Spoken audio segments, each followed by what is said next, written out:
I'm sorry. Thank you, Right Honourable Speaker, and I want to thank the committee for the report. Within this budget framework paper, I think one of the key issues is the level of alignment with NDP4. When you look at table 1.18 under NDP4, it lists core projects under NDP4, which are indicating the start date, the end date, and even the funding. But when you look at the report, there is no provision of some of these core projects. For example, construction of the Karuma Bridge, which connects us to South Sudan and even to Congo. And last year we had serious issues on it, and the repairs we were told will only be temporary. But now we don't have any provision for this core project.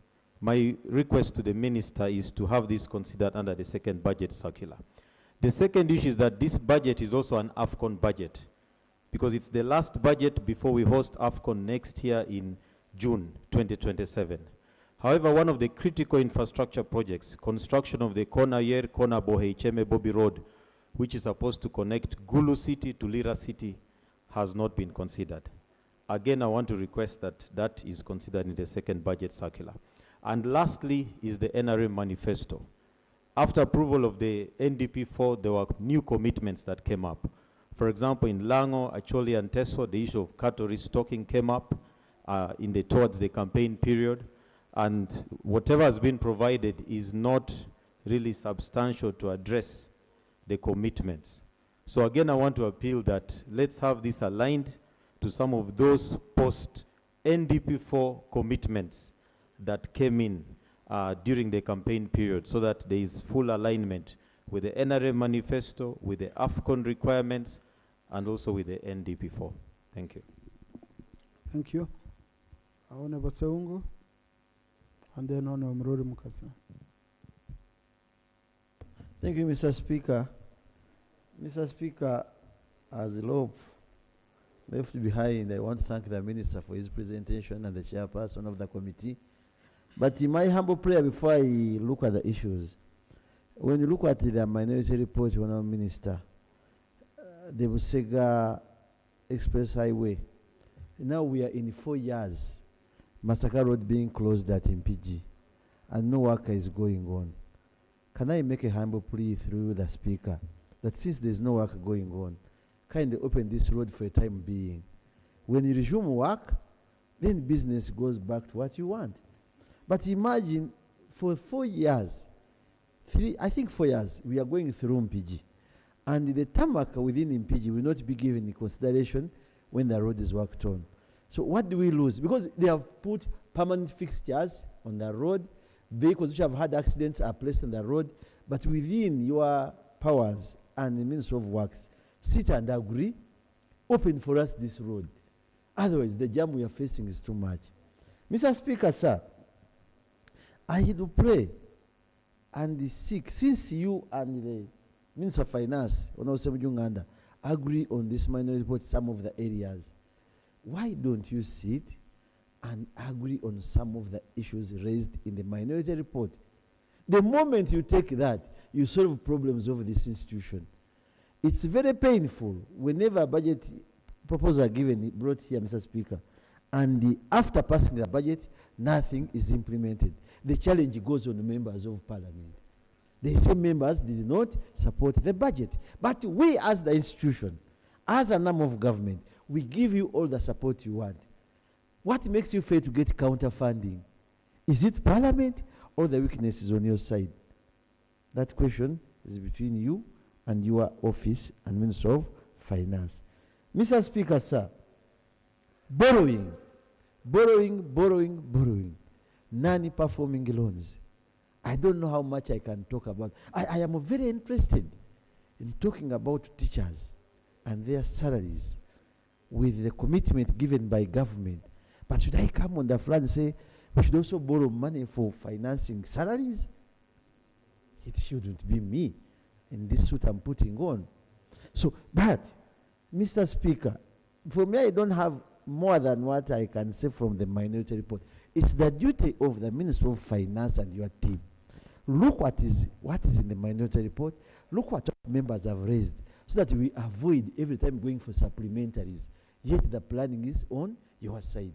Mr. Speaker, that's what I can say. But the issue of Massacre Road,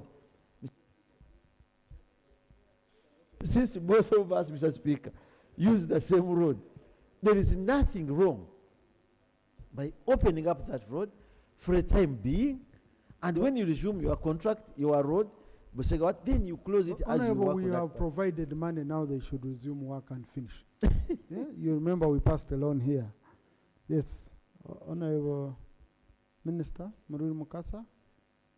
Thank you very much, Right Honorable Speaker. Let me also take this opportunity to congratulate you and the rest of the members here for having gone through a very hectic election exercise, and for you who succeeded, congratulations. And those that didn't, there's still another time. Right Honorable Speaker, I would like to thank the Minister for presenting this budget framework paper. It's very good. However, when I looked at it, I found there's one big element which was not included, maybe by oversight, maybe not. And that is the enhancement of salaries, particularly for the arts teachers and the local government workers. We've been here many times on the floor of Parliament over this issue of enhancement. And as a government, we made commitments. We made commitments to the teachers, the unions, and so on. Yes, that come the next financial year, there would be some enhancement. However, when I saw it here, there was nothing. I saw 0, 0, 0. That does not augur well. We presented a budget to the Minister of Finance, not only for the teachers, but for the entire workforce. Some of the workers there have not been enhanced since 2014. And actually, the category of workers who have enhanced is about 34% of the entire workforce. 66% has not had enhancement. Yet, the public servant, if we look at the whole thing as in machines, the software, if we want all these programs for economic development, very first one, I think we cannot afford to ignore the public servant who is going to put all these things into effect. Let's have a service that is, well, remunerated very well and properly motivated, and then some of these developments we want will move very fast.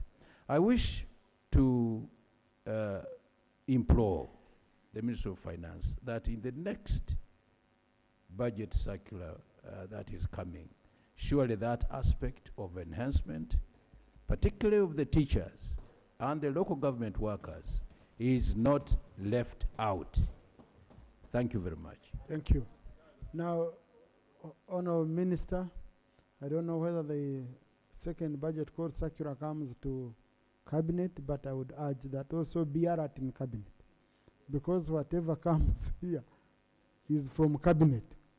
So be alert and we ensure we don't miss out. Thank you very much for that prompt.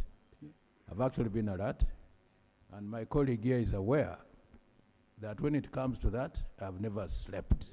Yeah. However, for some reason or other, and they promise that they are going to do something, but when it comes here, there's nothing. But one thing must be clear, really, and let it be known. The remuneration of workers is important. If we are going to have this rapid economic development, we must have a properly remunerated workforce, and then we shall see the results. Challenge us. Thank you. Let's have this money, and you see our performance. If we don't perform, then you'll be right not to raise our money. But challenge us. Thank you. And I promise, give us this money, and the performance will be superb. Thank you very much. And Honourable Minister, count on us here. We shall join hands with you and the Minister of Finance to ensure this is achieved. Honourable Minister for Finance, if you could start with that point, it would be even the happiest. Thank you very much, Mr. Speaker. Mr. Speaker, the issue of salaries for teachers and other government workers is a matter dear and known to us. But the President has always asked, in a situation where we can't do everything at a go, what do we start with? The prioritization element in budgeting. Do we borrow to pay teachers? Honorable Sewungo was asking. So, Mr. Speaker, this budget, Mr. Speaker, my main role is in the budget is to show you how much money I have in a given financial year, and together we agree on how to spend it. Mr. Speaker, after the next stage, we will go back to Cabinet to seek approval of estimates of revenue and expenditure. And by that time, we will ask Cabinet to, we'll put to Cabinet's attention the concerns Parliament has raised, and we get their guidance. At this point, I cannot commit. I will make a commitment after Cabinet has given me authorization. Mr. Speaker, mainly three things. One, Honorable Isaac is concerned that the resource envelope has declined 69, and he hopes this will not change. Mr. Speaker, in my motion, I said this is a preliminary resource envelope. Preliminary means it can either increase or reduce depending on the circumstances that will come as we finalize the budget. But most importantly is that, Mr. Speaker, on December 16th, on 16th of December 2025, I came here and presented the supplementary budget. And in this supplementary was, for example, money for maintenance of roads, 1.6 trillion. Maintenance items are recurrent in nature. These will still come back in. So, Mr. Speaker, there are items which have not yet been captured at this stage, especially the recurrent items. I'm sure you heard the chair mentioning something about the arrears. We have the commitment to make good all the arrears in 3 years. And when we look at our numbers, that requires about 1.4 trillion per annum. So, Mr. Speaker, the budgets like works, arrears, education, health, and others will definitely change as we finalize the budget, so that we take care of the recurrent items which we will not avoid during budget implementation. Mr. Speaker, there is an issue. Why is the Charter of Fiscal Responsibility coming after the budget? Mr. Speaker, we are preparing this budget, and the speech will be read in June. And this budget will become effective on 1st July. Mr. Speaker, until end of June, the charter we have is still effective and valid. So and I will lay proof of consistency to the charter when I bring the estimates on 1st of April. On PDM, Mr. Speaker, this is also a matter which requires Cabinet approval. We have all been to the field, and the President has also been to the field, and his findings from the field is that within the next 3 years, all our households should have benefited from PDM. I have, for example, in my constituency where I have been campaigning, I have parishes with over 1,500 households, and other parishes with less than 300 households. And all these households are getting 100 million per annum. So I am of the opinion, for example, that the big parishes should get more than 100 million. But this will require me to go to cabinet and seek the president's guidance about it, and subsequently it will require me and get the input of Parliament about it. But colleagues, if this comes, I want to ask that you support the idea of supporting big parishes with increased PDM financing.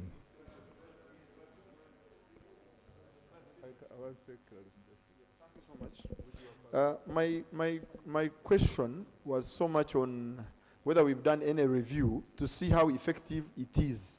Not on the allocation. The allocation is very good, the disbursements are okay, but how effective is the program vis-a-vis the money we are injecting in? Okay. Thank you so much, Enos. I was trying to answer in a more practical way because I have been in the field. I know where the problem is. So the problem is failure to give money to those who want it. Not because, not impersonate, that one is also there. But can we give money to all PDM beneficiaries who want it? Mr. Speaker, I want to conclude like this, that at this stage of budgeting, this is part of the consultations we make in the budget process. At this stage of budgeting, we have taken all the input from both the committee and the plenary. It will all form part of the recommendations by Parliament and comments by Parliament on the budget framework paper. I want to commit that we will try as much as possible to capture your input in the second budget called Satura, and in the policy statements, funds are permitting. And I want to invite you and to ask for your continued support in this budget, especially considering that your timelines, Mr. Speaker, are a little bit stringent, and considering that the term of Parliament is coming to an end. I want to appeal to you that we all sacrifice our time so that we are able to perform this constitutional mandate given to us by the people of Uganda. Thank you so much, Right Honorable Speaker. Thank you, Honorable Minister. Colleagues, I put the question, the motion for adoption of the National Budget Framework Paper, financial year 2026-2027 to financial year 2030-2031 be approved by this House. Those in favor say aye, and to the contrary, nay. The ayes have it with a very big single nay. No, there was one very loud nay, which should be captured properly. But the ayes have it, yeah, with a very loud single nay. So, honorable colleagues, I want to congratulate you on this task. I want to repeat this, that we are going to give you enough time to focus on the budget, in the budgeting process, focus on preparations, because this being a transition year, we need to prepare very, very, very well so that we finish the budget by the end of April. Our plan as the leadership, once again, is to prorogue the House at the end of April so that we prepare for your swearing in, for the swearing in of the new Parliament, which will be on 13th, 14th, and 15th.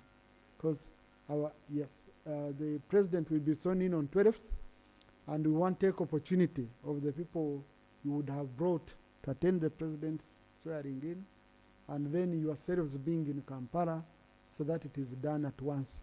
And then we've already agreed with the President about this time. So, House adjourned, signed die.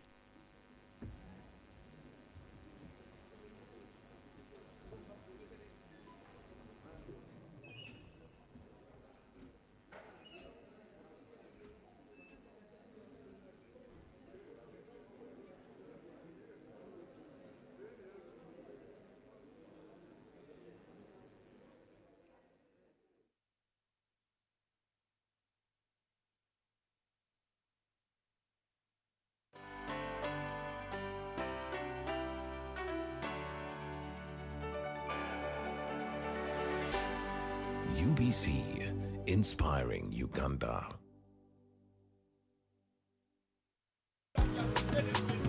You used to tell me that I don't make you happy. All that time you would be complaining. I'll call you every day, yeah, yo, baby, don't. You can now get all the Chibuzi out with MTN for